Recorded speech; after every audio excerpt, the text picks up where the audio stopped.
स्वतःच्या हाताने स्वतःची कशी जिरवायची हे तुम्ही फक्त अब्दुल्लाकडून शिकून घ्या, कारण भाऊला अशी कटिंग करायची होती आणि भाऊने अशी कटिंग करून घेतली.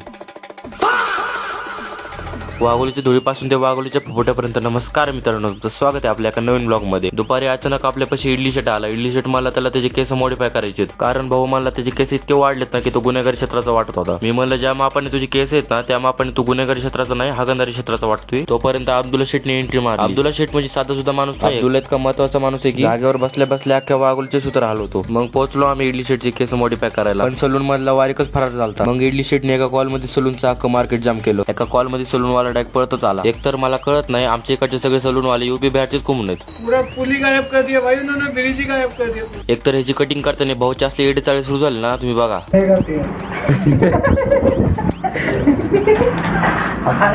साईडला बघितलं तर अब्दुल्ला काही ते साईडला करत होता, बघितलं तर फेर लावून लावत होता. तिथं इडली कोंबड्यावानी कटिंग करून माणसात आलाच होता. त्यातच अब्दुल्लाच्या अंगात कोणचा किडा आला काय माहिती, तो मला पण कटिंग करायची आणि बसला कटिंग करायला. पण थोड्या वेळाने काय झालं की आम्ही पोट धरू हसायला लागलो, कारण भाऊला अशी कटिंग करायची होती आणि भाऊने अशी कटिंग करून घेतली. आणि इथं अब्दुल्लाची कटिंग बघून आमचं हसणं थांबत नव्हतं. सलूनच्या बाहेर आल्यावरती इडलीला विचारलं अब्दुल्लाची कटिंग कशी झाली, तर बघा भाऊ काय म्हणतो. दोन्ही हाताने सलामी आहे त्याच्या कटिंग. एक तर त्याला पण कळत नव्हतं, तोंड बघून हसावा का रडावा. पण एक गोष्ट तर माहितीये, घरी गेला भाऊ 2 तास तरी रडलाच असणार आहे. पण भावाची कटिंग बघून आमची डायरेक्ट किडण्या दुखायला लागल्या. आम्ही किडण्याला आराम देण्यासाठी आम्ही डायरेक्ट घरी निघालो. तर भेटूया पुढच्या ब्लॉग मध्ये.